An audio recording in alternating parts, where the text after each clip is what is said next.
To succeed in today's dynamic business environment, energy companies are focusing more on digitization and innovation. Today, we speak with Claudio Descalzi, CEO of Eni, about long-term strategies and the future of the oil and gas industry. I am Mash'al Kindi, and this is ADNOC Insights.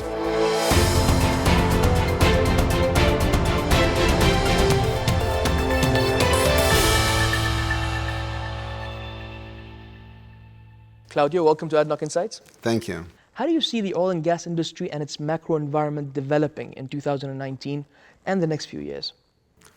So the macro environment I see is still very volatile, and so I think that the price, we saw that it dropped, and I don't think that we can have a clear forecast.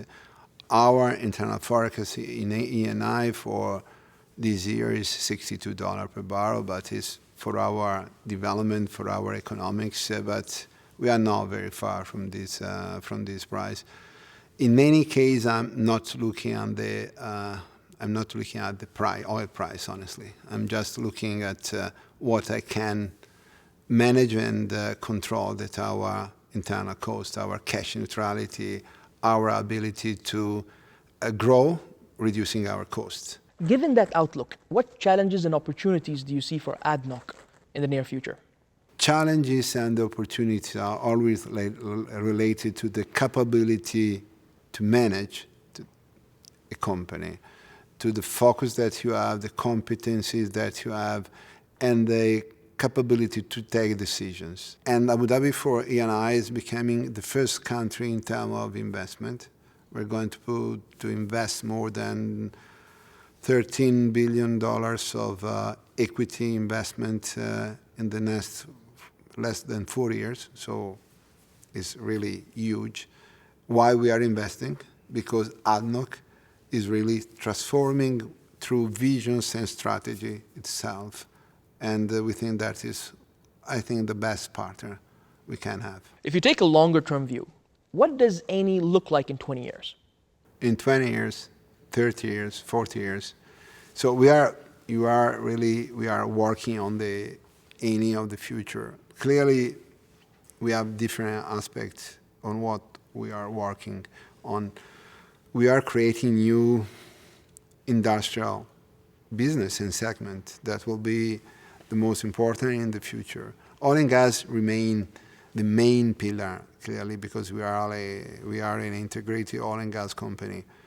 Clearly, we must be more efficient from a carbon footprint, because we have to reduce. So the efficiency in the upstream has to be really to increase, and that would be a crucial point to stay in a stock market that require more and more efficiency and a reduction in the carbon emission and the GHG emission overall. So that is a very important point to have a long-term, a long life in the oil and gas. What are some of the potential structural changes that you foresee, both in the company and the industry? Talking about our company, what we are changing is clearly or is related to the digitalization. That is quite essential. Essential for the efficiency I said before about the traditional oil and gas business. We need to be more efficient, and digitalization is essential part, but digitalization is also to create a big advantages in terms of reducing cost. So improving the cash neutrality, reducing the cash neutrality to be free from the oil price, but close to what you can manage. But I think that is a very important point. But I think that the most important aspect on what we work to create efficiency is really integration. Integration means communication. Communication means really to break barriers inside the company. And doesn't mean to talk more, but the quality of your get in touch with the other people is important. That is part of the culture of a company. That is part of the leadership of the company. I believe that what I'm doing in my company, we need a strong leadership, but we need also a distributed leadership. what I mean for distributed leadership, that each individual in the company has to represent the leadership, the cultural leadership of the company. That is not easy. That is not easy because it's very easy to say you have to do that, but it's very helpful and efficient when everybody is moving toward the same direction.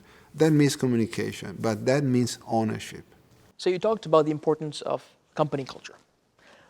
And then we touched upon people. Speaking of people, how do you attract world-class talent and how do you retain world-class talent moving forward? So attracting new young people means talking about the future, and technology, R&D is important, but environment is important. So you have to show what you are doing, not just to be more efficient, more rich, or more successful, but you have to also to show another very important aspect is how you can impact positively the future in terms of clear creating energy for increasing population, but also to reduce your emissions.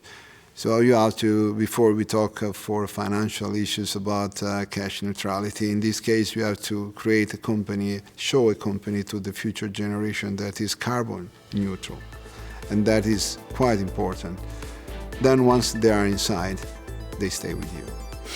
Thank you for joining us, Claudio. Thank you very much.